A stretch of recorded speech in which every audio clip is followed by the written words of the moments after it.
Some 4 years after the controversial Battlefield 2042, we finally have our taste of a fully current gen Battlefield. DICE has just dropped the first of two multiplayer betas for the upcoming Battlefield 6, showcasing 3 maps across a range of new and returning modes.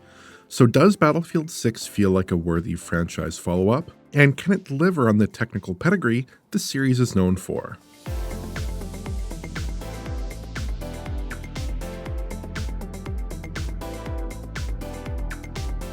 Battlefield 6 captures the moment-to-moment chaos of urban combat better than any prior series entry. The updated destruction system is largely to credit here, as rocket fire and tank rounds tear apart buildings, showering chunks of rubble and emitting huge plumes of smoke. The bits of falling mortar and stone disappear fairly quickly, but they tumble through the air pleasingly. It's quite the spectacle. Of course, prior Battlefield games featured similar destruction systems, ever since the original Bad Company game released in 2008, so this isn't exactly an epochal shift for the series, but it feels better realized than any prior Battlefield game, and more buildings, barriers, and bits of environmental decoration can sustain damage than in recent entries, especially 2042 and 5, which were relatively static. This feels more like a return to the Bad Company days, when destruction was central. But this is still a state-based system that isn't primarily driven by physics. That means individual rocket rounds won't leave a distinct mark on a structure, but will instead trigger a destroyed state with accompanying pyrotechnics. This usually looks fine enough, though rarely you might be able to spot an errant piece of building floating in midair. And buildings usually have an indestructible core that remains even in their most destroyed states, presumably to preserve gameplay options. Plus, triggering the destroyed states is a bit of an all-or-nothing proposition. 1 hit from an RPG will leave a scorch mark. 2 will bring an entire building face tumbling to the ground. I wish there were more states and more potential for structures to sustain damage without repeated strikes. Probably the largest visual upgrade in Battlefield 6 is just an overall increase in environmental detail. Last-gen Battlefield titles were noticeably more conservative with their distribution of rocks, cars, barrels, and other props in the scene, and in the variety of textures plastered over those models. That was especially true for Battlefield 2042, which compromised somewhat on near-field detail to accommodate larger matches with 128 combatant player counts and tons of vehicles. Battlefield 6 has the benefit of somewhat narrowed scope, at least judging from the beta maps, and is running on a higher margin of GPU performance and memory capacity. That means more convincingly detailed environments than other Battlefield titles. Pop-in isn't generally an issue either, as there are very few obvious LOD transitions during gameplay. Errant bits of rubble still emerge from nothingness, but major models, cars, buildings, and barriers look very consistent from any distance. You can definitely spot some level of detail swaps if you're looking closely, but they tend to be very subtle. Lighting also gets a boost. Games like Battlefield 1 and Battlefield 5 had a decent enough depiction of indirect diffuse lighting for the time, but they didn't really try to capture balanced lighting as much, especially in smaller scale spaces. You could expect to see a lot of bluish, sky-tinted tones instead, which is typical of a lot of last generation games. Battlefield 6 has richer hues in comparison in shadowed regions, which makes the environment feel more coherent and physically plausible. But this is still a game that seems to depend largely on an approximate, non-ray-traced GI with SSAO to fill in fine details, so it has a tendency to look video gamey at times. Expect to see SSAO smother crevices somewhat indiscriminately, outlining geometric intersections in a way that is often physically implausible. And the GI is only so fine, and can't react very well to environmental changes, so it isn't too hard to spot areas where light leaks through thin walls or doorways. The PC version has an option for SSGI as an alternative to the GTAO SSAO that is otherwise used, and it produces more natural results. In this shot, for instance, we're getting more pleasing indirect occlusion around the bikes, with less of an outline shader type appearance in geometric intersections. I think DICE should consider enabling this for the console code in the final release, maybe as an enhancement for PS5 Pro users. Specular is also handled using tried and tested techniques, namely with the combination of cube maps and screen space reflections. This can work very well, like in this cubic courtyard where the alignment of the cube map is nearly perfect.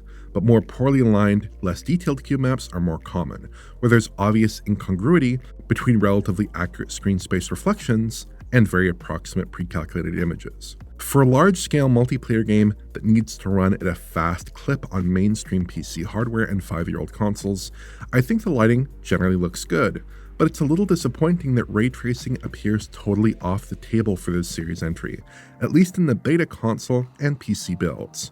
Battlefield 5 was the flagship title for the introduction of hardware RT support for GPUs, so hopefully we'll see some kind of RT lighting enhancement in the final release of the latest Battlefield.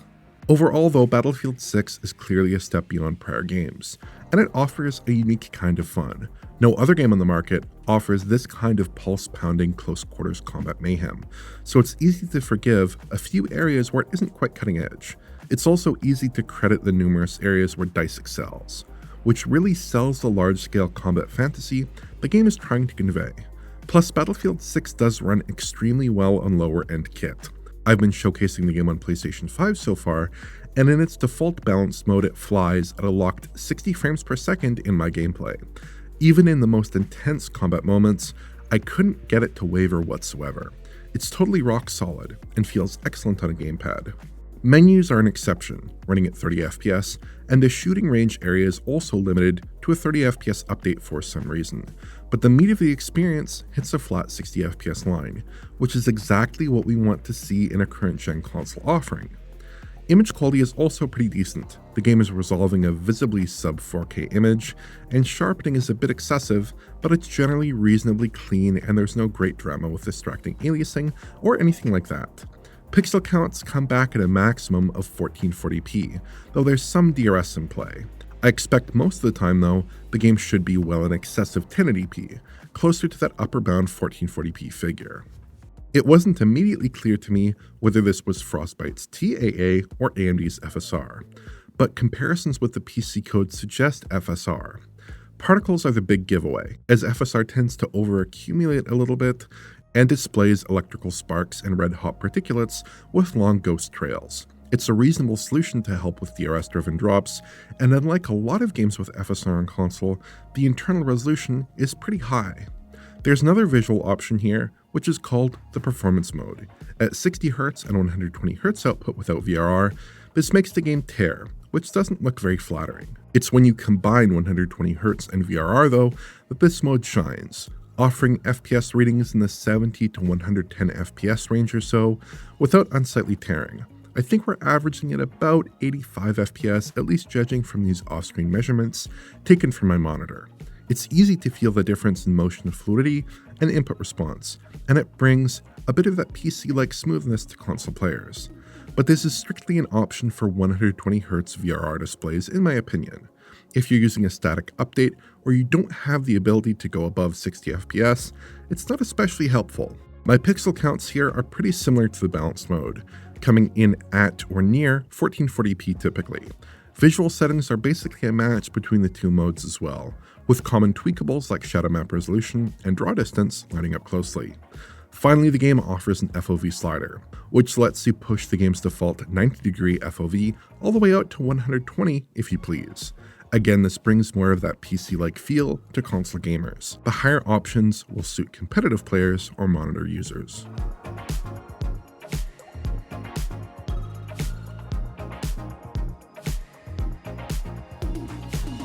This is just a preview of an in-development game, so I don't want to spend too much time on platform comparisons, but let's do a quick roundup of the other consoles. PS5 Pro has largely identical tweakables to PS5, with matching shadow resolution, draw distance, and other variables, but image quality is substantially better, with a sharper, more 4K-like resolve.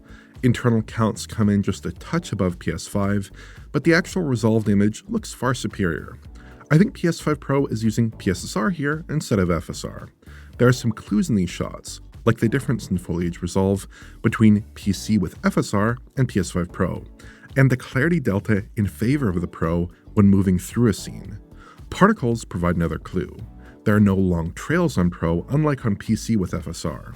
PS5 Pro also exhibits some of that characteristic noise that we're used to seeing in PSSR implementations, even though I have film grain turned off for these comparisons. PS5 Pro in balanced mode runs at a locked 60 FPS in my testing, except for a couple of minor drops. It's an excellent turnout, and performance mode is still an option for players who want a higher refresh. Series X is less exciting. Here we're getting a basically equivalent experience to PS5, with identical settings and image quality, at least in my testing.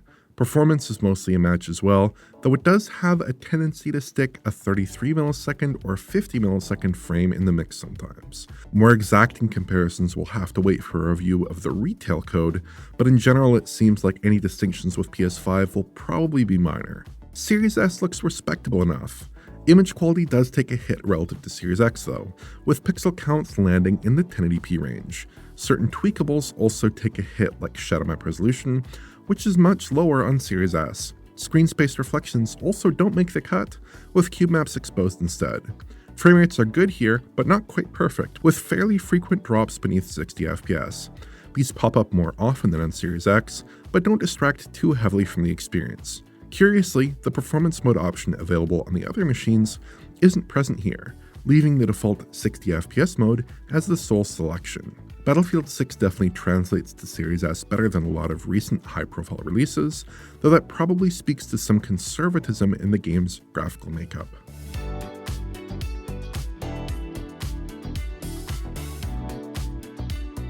I'm very satisfied with the state of Battlefield 6 as of the multiplayer beta. This slice of the game feels surprisingly polished, and it doesn't have a lot of the perennial Battlefield networking issues, like rubber banding, that I'm used to seeing for new series entries. The art here seems to be final, and there are few obvious visual issues that might betray a pre-retail product.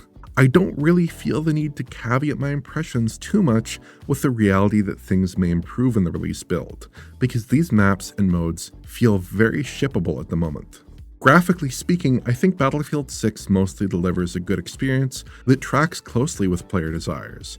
Virtually every new big-budget game these days is accompanied by a deluge of performance complaints, but that isn't the case for Battlefield 6. It's a good-looking game that still manages to run with decent settings at 60 FPS on most gaming tech sold over the past 5 or 6 years. At the same time though, this is a series known for pushing out visual boundaries, and I think a few embellishments, especially of the ray tracing variety, could really sell this game's current-gen credentials. Battlefield 6 takes a more conservative tack so far, which doesn't leave as much headroom to scale as I'd like. Battlefield 6 caters to popular sentiment in its overall design as well, bringing back a grab bag of well-liked characteristics from prior Battlefield games. A modern-day setting, infantry-focused map design, a 64-player limit, generic and hero-less classes, and an enhanced focus on destruction.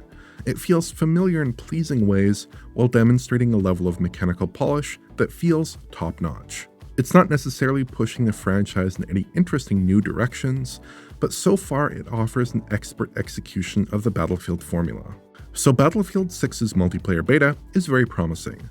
If this is representative of the final product, prospective players have a lot to look forward to. If you enjoyed this video, please like, subscribe, and press the bell for YouTube notifications. Check out the Patreon at digitalfoundry.net for exclusive and early access content, and to get in touch, use social media. Thanks for watching.